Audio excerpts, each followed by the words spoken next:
Olá, bom dia, graça e paz da parte de Deus, nosso Pai, e de Jesus Cristo, o nosso Senhor, que está presente. Ele disse: eis que estou convosco todos os dias, até a consumação dos séculos. Jesus Cristo é Deus encarnado. Jesus Cristo não é homem que se fez Deus. Jesus Cristo é Deus que se fez homem, que condescendeu com os homens. E como diz Paulo, que Deus estava em Cristo, reconciliando o mundo consigo mesmo. Então, Jesus Cristo e Deus são a mesma pessoa, querido. Então, muitos têm asseverado até hoje que o filho é distinto do pai, o pai é distinto do filho. A palavra distinto, eu tenho asseverado, ela quer dizer que não é igual, que é diferente. E Jesus Cristo não é diferente de Deus. Jesus Cristo é Deus homem. Jesus Cristo se fez homem, participou, como diz Hebreus, da carne e do sangue, para que pudesse morrer como homem e nos trazer salvação. E Paulo vai dizer aos Romanos que naquilo que a lei estava morta, enferma, não podia salvar, Deus enviou seu Filho em forma de carne, em forma de homem, carne pecaminosa, e com efeito Deus condenou todo o pecado na carne. Então Cristo tinha que morrer, não porque ele cometeu pecado, ou porque ele era pecador, como alguns pregadores afirmam. Jesus Cristo pecou, por isso morreu. Jesus Cristo tinha pecado. Jesus Cristo era filho de Maria. Então Jesus Cristo é o Filho de Deus, ele não é filho de Maria. Maria foi a bem-aventurada, aquela que achou graça diante de Deus, que achou favor diante de Deus. E foi favorecida para trazer o Filho de Deus ao mundo. E João vai dizer que provai os espíritos, todo espírito que nega que Jesus veio em carne é o espírito do anticristo. Porque o catolicismo prega que o profano não pode habitar com o divino, ou o divino não pode habitar no profano, ou seja, Jesus Cristo era profano. Então Jesus Cristo não era divino. Jesus Cristo é divino, puramente divino, 100% divino. Então ontem eu ouvi um sermão de Hernani Dias Lopes que ele dizia: Jesus Cristo é 100% Deus e 100% homem. Ele possui as duas naturezas em si, a natureza humana e a natureza divina. Então naquilo que a lei não podia salvar, Deus se fez homem, se fez carne e condescendeu com o homem para ter um relacionamento com o homem. Então Deus se fez maldição, ele se fez maldição. Então, querido, essa semana eu estava meditando sobre o pecado que João fala, onde ele diz que há pecado que não é para a morte, e há pecado que é para a morte. E ele vai dizer: e por esse eu não digo que você deva orar. Então, tem pecado que é para a morte, e por esse não devemos orar. Mas há pecado que não é para a morte.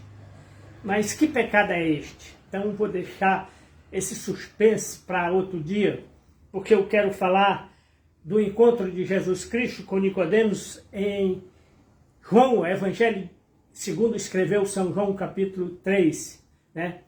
E Paulo, quando fala desse pecado, que João também fala, ele fala que todo pecado que você comete fora do corpo, então não é contra o espírito, mas aquele que comete pecado no corpo, adultério, fornicação, então ele profana o templo do Espírito Santo, porque diz: não sabeis vós que sois templo de Deus, o templo do Espírito Santo? Então, se eu sou templo de Deus, eu não posso cometer pecado contra o templo de Deus. Mas, querido, eu quero falar sobre o que João escreve aqui no capítulo 3 do seu Evangelho, a partir do verso 8, quando João fala, através do Espírito Santo, Jesus falando, João retrata as palavras do Senhor Jesus. Muitos dizem que não. Não, a Bíblia foi escrita por homens em 3 línguas. Então, homens erram. Então isso aí não é palavra de Deus, isso aí não é palavra de Jesus. Então essas pessoas são ímpias, são pessoas condenadas, são pessoas imperdenidas, são pessoas que não têm salvação. Não tem como se salvar porque não acredita na palavra. Aquele que crê é salvo, mas quem não crê já está condenado, já está condenado. Então, quando Nicodemos, um grande escriba, conhecedor da lei, foi visitar o Senhor Jesus, porque apesar dele conhecer o Antigo Testamento de cós salteado, quando Jesus veio morrer para salvar a humanidade, ele disse: como é que eu posso ser salvo, Senhor? Como é que eu posso herdar o reino de Deus?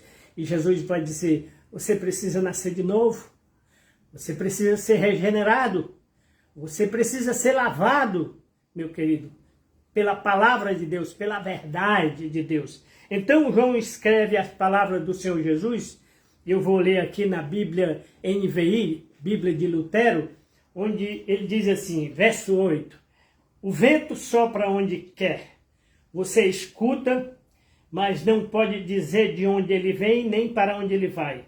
Assim acontece com todos os nascidos do Espírito. Então Nicodemos perguntou, como pode ser isso, Senhor? E Jesus vai dizer, você é mestre em Israel e não entende essas coisas? Asseguro que nós falamos, porque Jesus usa aqui o verbo primeira pessoa do plural, porque ele está falando da Trindade. A palavra Trindade não existe na Bíblia, mas nós reconhecemos que Deus é trino, mas Deus é uno. Ele é uma única pessoa. Deus não é duas pessoas. Jesus Cristo não é duas pessoas como muitos pregadores adotam a doutrina calvinista da coexistência. Ah, porque o Filho coexiste com o Pai. São duas pessoas coexistindo. Não pode, querido. Jesus Cristo é uma única pessoa em Deus. Ele é Deus onipresente em mim e em você, se é que você tem o Espírito de Deus. Então Jesus Cristo é Deus, que possui em si as duas naturezas, a natureza divina e a natureza humana. Então aquele que nega a deidade, a divindade de Jesus Cristo, nega o verdadeiro. Paulo diz, há muitos que têm aparência de religiosos, de piedosos, mas negam o verdadeiro Deus que é Jesus Cristo. Ele é Deus em corpo, em carne e osso. Ele é Deus que se encarnou. Então, Jesus diz a Nicodemos, né? Em verdade te digo, ninguém pode entrar no reino de Deus se não nascer da água e do Espírito. O que nasce da carne é carne, mas o que nasce do Espírito é o Espírito. Não se surpreenda, Nicodemos, pelo fato de eu ter te dito isto. É necessário que você nasça de novo, né? Então, Jesus diz, você é mestre e não sabe disso, né? Então, Jesus, eu asseguro que nós, Pai, Filho e Espírito, somos a mesma pessoa, falamos e testemunhamos daquilo que vimos. Mas mesmo assim vocês não aceitam o nosso testemunho. Eu falei de coisas terrenas e vocês não creram. Como crerão se eu falar das coisas celestiais? Então Jesus nos fala de coisas terrenas através de parábolas e pessoas não acreditam, né? Pessoas acreditam em milagre, né? E até fazem milagre, né? Mas não acreditam na divindade de Jesus Cristo, que Jesus Cristo é Deus, que se fez homem. Ele nasceu de mulher, mas não é filho de mulher. Ele não é filho de mulher, querido, porque todo filho de mulher tem pecado. Jó, no seu livro, Eliú vai dizer a Jó que Jó se autoproclamava santo, justo, e Eliú diz, ora Jó, confessa o teu pecado, se arrepende.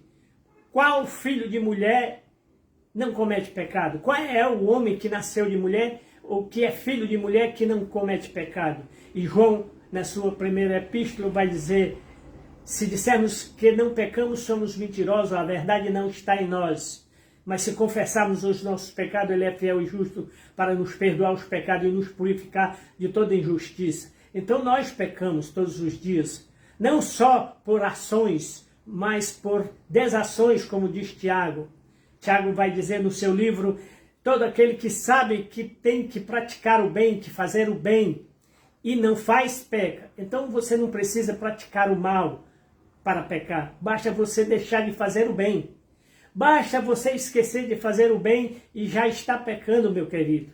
Todos nós somos pecadores, né? Todos pecados e destituídos estão da glória, necessitam do lavar regenerador da palavra de Deus. Então, Jesus disse, eu falei das coisas terrenas, vocês não creram. E se eu falar das coisas celestiais? Ninguém jamais subiu ao céu, a não ser aquele que veio do céu, o Filho do Homem. Então, veja que Jesus já estava anunciando a sua ida. Ninguém subiu ao céu, a não ser aquele que desceu do céu. Jesus Cristo desceu do céu e subiu ao céu. Da mesma forma como Moisés levantou a serpente no deserto, assim também é necessário que o Filho do Homem seja levantado para que todo aquele que nele crê tenha vida eterna. Então Jesus está dizendo, assim como Moisés fez aquela serpente de bronze, atendendo, obedecendo ao mandamento de Deus, faz uma serpente de bronze, coloca numa haste de madeira, numa cruz, e todo aquele que foi picado pela serpente é só olhar e será curado. Então, uma questão de obediência. Isso não é a adoração à imagem. A imagem da serpente simbolizava a morte de Satanás, a derrota de Satanás, através da morte de Jesus Cristo na cruz. Cristo derrotou Satanás na cruz. Cristo apagou a nossa dívida, ou pagou a nossa dívida na cruz, com a oferta do seu sangue. Ele ofereceu a sua vida. Ele deu a sua vida para resgatar as nossas vidas. Então Jesus começa a dizer, porque Deus amou o mundo de tal maneira, este versículo é tanto proclamado, né, conhecido, que deu o seu Filho unigênito para que todo aquele que nele crê não pereça, mas tenha a vida eterna. Pois Deus enviou o seu Filho ao mundo, não para condenar ao mundo, mas para que o mundo fosse salvo por ele. E muitos aqui deturpam este versículo e dizem, olha, se ele veio salvar o mundo, por que ele vem condenar agora? Interessante, né? Cristo veio como homem salvar o homem. Cristo virá como Deus agora para colher o seu trigo e tocar fogo no joio. Cristo agora vem como juiz de toda a terra para julgar, para apresentar a sentença de absolvição para os seus filhos e de condenação para os ímpios, para os filhos de Satanás. Porque João vai dizer, os filhos de Deus são conhecidos, aqueles que praticam a justiça. E os filhos de Satanás são aqueles que praticam injustiça, mentira, discórdia, ódio. Então esses são filhos do diabo, né? Mentirosos, corruptos, né? Homens falsos, né? Então Jesus diz que Deus enviou o seu Filho ao mundo não para condenar o mundo, mas para salvar o mundo, através da sua morte. Então ele virá agora como juiz para apresentar a sentença. Então ele diz, quem nele crê não é condenado, mas quem não crê já está condenado. Então se você não crê na palavra de Deus, se a palavra de Deus é papel para você, isso aí foi escrito por homem, isso aí já é ultrapassado, então você já está condenado ao inferno. Querido, você já está condenado, não tem salvação para você. Se você não crê na palavra de Deus, no Filho unigênito de Deus, você já está condenado. Então, este é o julgamento. Então, veja o julgamento, eu quero enfatizar essa questão da luz, porque Jesus é a luz do mundo. Ele diz, este é o julgamento, a luz veio ao mundo, mas os homens amaram mais as trevas do que a luz, porque as suas obras eram más. Porque muitos homens se afastam da luz, se afastam de Jesus, preferem se agarrar com ídolos, né? com orixás, com com tanta coisa mundana, satânica, né? Porque as suas obras são más. Então, Jesus disse, eles amaram mais as trevas do que a luz, porque as suas obras eram más. Quem pratica o mal odeia a luz e não se aproxima da luz, porque tem medo da luz, porque as suas obras são manifestas, né? Então veja bem, aquele que se afasta da luz, ele odeia a luz porque a luz clareia, porque a luz ilumina, porque a luz mostra, revela as suas obras. E quando as suas obras são mais corruptas, quando os seus pecados são horríveis, então a luz revela, a luz mostra os erros, a nódula, ou a nódoa, a mancha, a mentira. A palavra de Deus disse, não há nada encoberto que não venha a ser revelado. Tudo aquilo que o homem praticar de mal será revelado.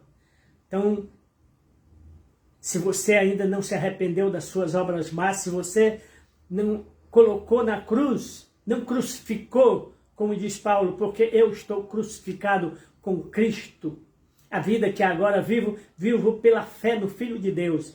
Então eu não vivo por aquilo que eu vejo, mas pela fé em Cristo Jesus, na obra, no sacrifício de Cristo. Então ele diz, quem pratica o mal odeia a luz e não se aproxima da luz, porque tem medo que as suas obras sejam reveladas. Mas quem pratica a verdade, ele vem para a luz, porque ele ama a luz, para que se veja claramente que as suas obras são realizadas por intermédio de Deus, né? As suas obras são realizadas por intermédio de Deus. Então, ele trouxe a vida para a luz. Ele nos trouxe vida. Ele é luz. E nós devemos andar na luz, assim como ele está na luz. Então, meu querido, a palavra de Deus é viva e eficaz, como diz Hebreus. Ela é mais cortante do que qualquer espada de 2 gumes, apta para revelar os segredos dos homens. Então, se suas obras são más, é porque você está perdido nas trevas. Por isso você foge da luz. Mas se você se aproxima da luz, Hebreus vai dizer, aquele que aproxima da luz de Jesus, é necessário que creia na existência de Deus. É necessário que obedeça a Deus. Então, que Ele te ilumine nesta manhã de quarta-feira. Amém?